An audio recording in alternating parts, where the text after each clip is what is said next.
Hello, YouTube, once again, and welcome to the House of Horrors for the month of October 2018.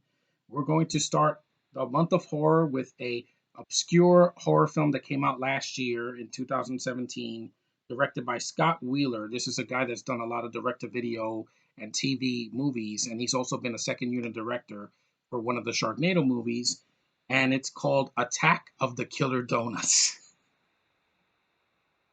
Yeah, this movie is as dumb as it sounds, but it's an interesting premise. I got to say this. Let me just read this quick synopsis here on IMDb. A chemical accident turns ordinary donuts into bloodthirsty killers. Now it's up to Johnny, Michelle, and Howard to save their sleepy town from killer donuts. Basically, this scientist is experimenting on this rat, and he gives it this green ooze, I would say, because it looks like the Nickelodeon slime or the ooze from Ninja Turtles 2. And it starts to have a negative reaction, and the rat's going crazy and it's trying to attack him.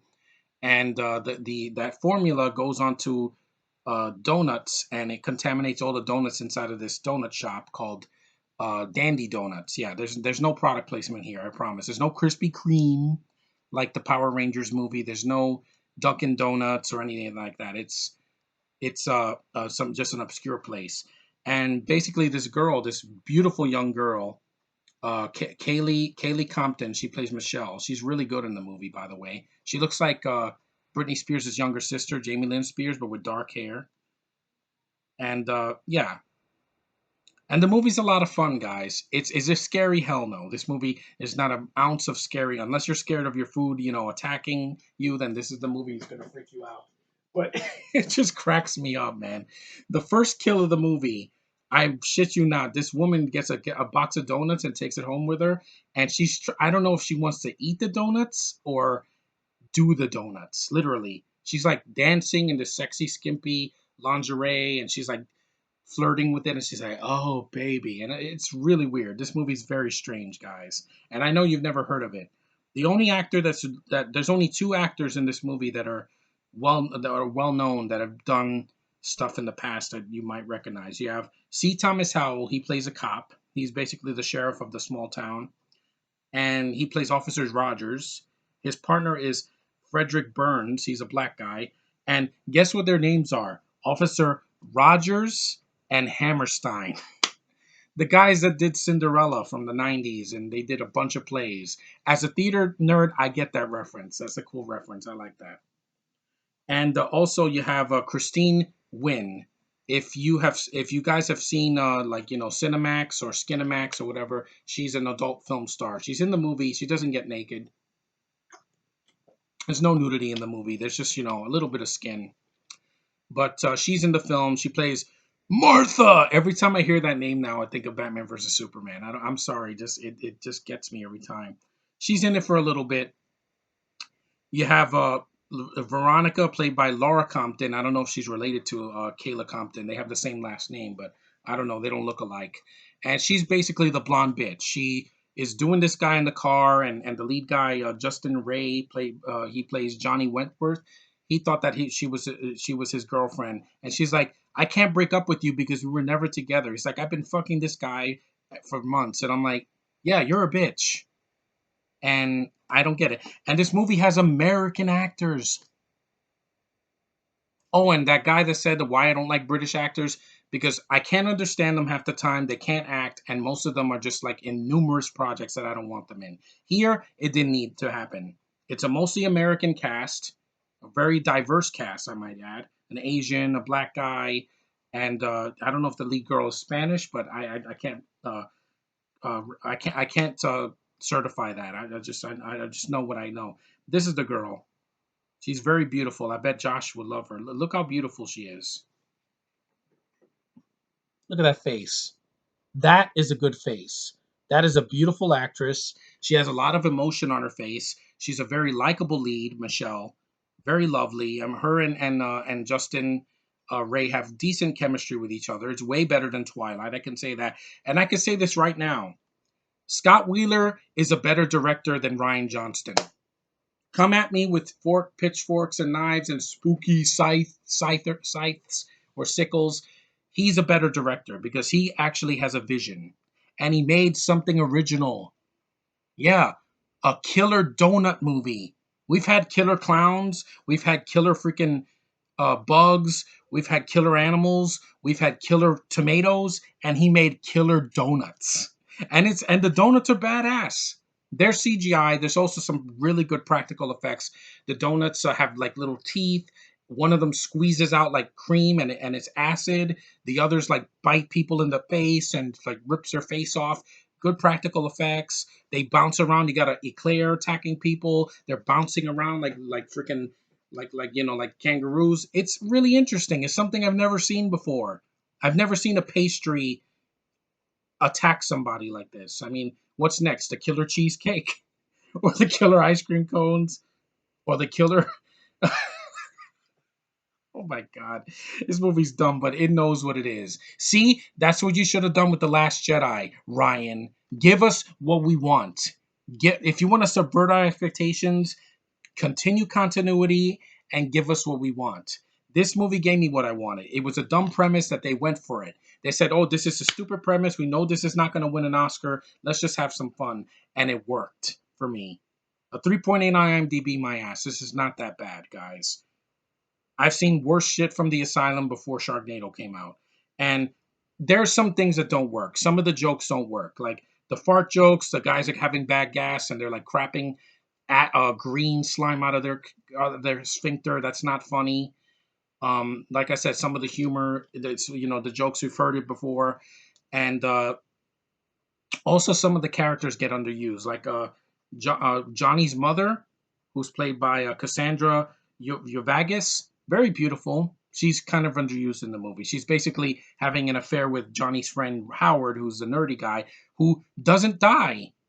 He gets into an accident at the end and loses his testicle, but he doesn't die, at least. And also the blonde bitch, Lauren Compton is barely in the film, but she dies and she deserves it. The donuts gangbang her and eat her alive, and it's great. I was like, good, you deserve that, you blonde bimbo. And then who else? Seema Thomas, yeah, he dies but near the end. Alison England is the first Mrs. Scolari. She's the one that goes into the donut shop and then the donuts eat her face. It made me laugh because it looks like a bagel attacking her face. And yeah, the film is a lot of fun. It's fun. It's an hour and 20 something minutes. It says here it's 98 minutes. When I saw it, it was like 85 minutes around there. It's under 2 hours. It knows what it is. It's stupid, but it goes for it. If you're going to do a dumb movie, make it fun. Don't make it boring and tedious and have 30 minutes of filler. Yeah. Hintity hint hint. But remember, this month is not about that. This is about horror. This is a horror comedy. I laughed a couple times. I like the cast. This is Cassandra Vegas. She's the mom. Look at that face. Why can't we have beautiful women like this in this? I don't know because Kathleen Kennedy's a bitch. That's why. I'm glad this movie was directed by a man because he knows what he's doing. This guy has done a lot of work that I've been a fan of. That he's done either produced or directed or done a second unit director. Scott Wheeler. This is him. This is him. And he was born on 9/11. This is him. See? No bald headed fathead douchebag like freaking Ryan Johnston. He also did the visual effects for Snow Sharks. He's done a couple of Hallmark movies where he was the visual effects producer. He knows how to shoot a freaking movie. It looks great. That's the only thing Ryan can do. He can shoot a movie well. That's it. That's all I give him credit for. Because I've seen scenes from Looper and from Brick, and I'm like, yeah, you can hold a camera, but you can't direct a Star Wars movie. Stop. Just never do that again. Here, this guy, he was a visual effects artist for for Sharknado 5 and 4 and 3. Did he do the second one? No. And people are like, oh, it's schlocky. This is the kind of schlock that I like during Halloween. I like to see stupid movies that they're not deep plots. They're not going to make you think. They're fun. They're entertainment. You see it and you have a blast, and you could see this with a bunch of friends. You'll have a ball. You'll be laughing your asses off. You'll be eating Dunkin' Donuts or Krispy Kremes and be laughing your asses off. That's what the kind of movie this is. Go shut your brain off. Get some pizza. Get a couple friends over, get some drinks, light or dark or strong, whichever you prefer, and watch this movie. It's dumb, but it knows what it is. And Tevya, Sean, Parker, Josh, everybody, Anthony, this is the kind of movie that you will want to watch in Halloween just to get a few chuckles. You can find it. They give it on, if you have cable, they have it on Showtimes and Beyond, and they give it all the times because it's Halloween season. So it's perfect for Halloween. It's dumb. It's not. It's not deep. It's not a classic, but it's fun, and it made me smile. It gave me some chuckles. It has a beautiful lead girl who I really like. I thought she was well done. She's a likable character, and she's developed. She's not just a hot girl. She actually can stand up for herself, and a man actually defends her. Oh my God, a man that serves a good purpose in a freaking horror movie. That's rare now because nowadays it's got to be all about the women, not the men. No, fuck the men. Let's let them die and let the women be supreme. Here, it's both a man and a woman. Perfect combination for this kind of film. And like I said, it's dumb. It knows what it is. It's short. It's to the point, and it made me laugh a lot. And if I saw it, and yes, it does have a sequel bait ending, but like I said, there's also trivia here. It says the line referencing a house being like a museum because you can't touch anything was taken from Ferris Bueller. Oh yeah, I haven't seen Ferris Bueller yet. Yeah, and it's self-aware. See, this review said it. Horror comedies have the unique ability to make viewers laugh at uncomfortable or gruesome scenes. Attack of the Killer Donuts utilizes this production tool perfectly to describe a story of killer donuts, cheesy characters, and undeniable funny one-liners, depicting a tale of science experiments gone wrong and killer donuts from the local bakery. I love this film and I will definitely watch again. Yeah, I would definitely get this movie on DVD. It's stupid. It's basically a trauma movie without half of the gross out jokes.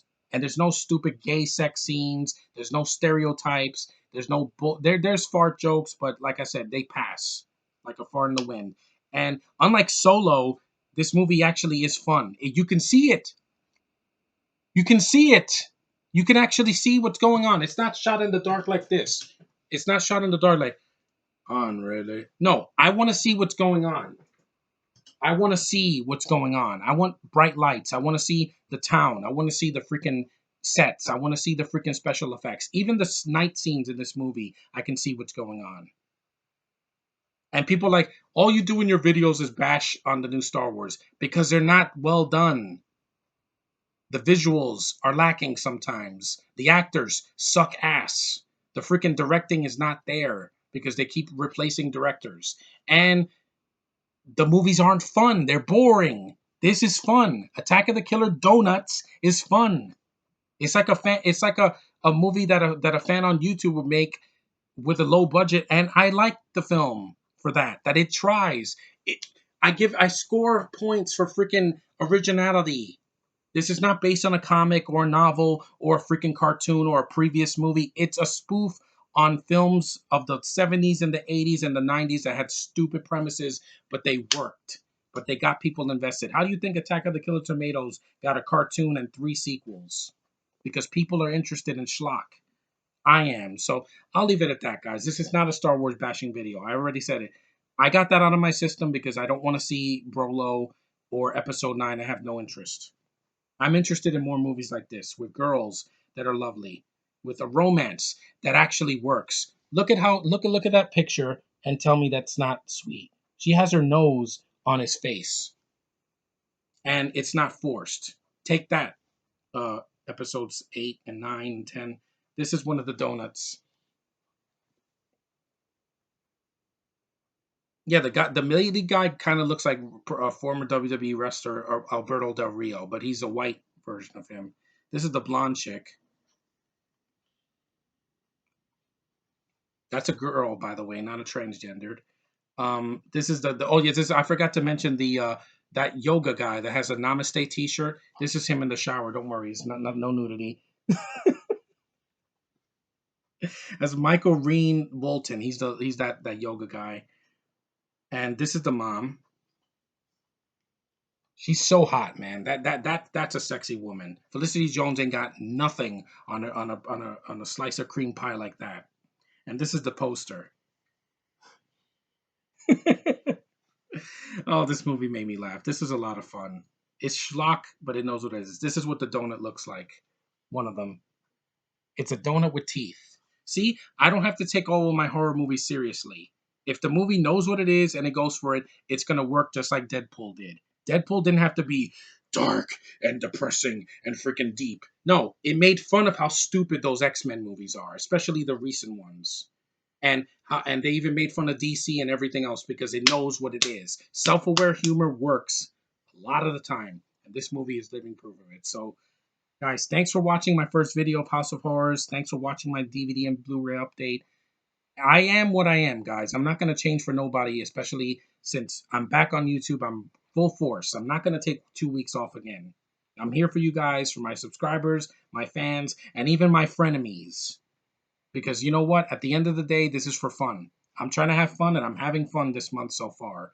And we got a lot of horror movies to go. So thanks for watching. Take care. And Attack of the Killer Donuts is not as bad as the critics made it out to be. So I'll leave you with that. Later.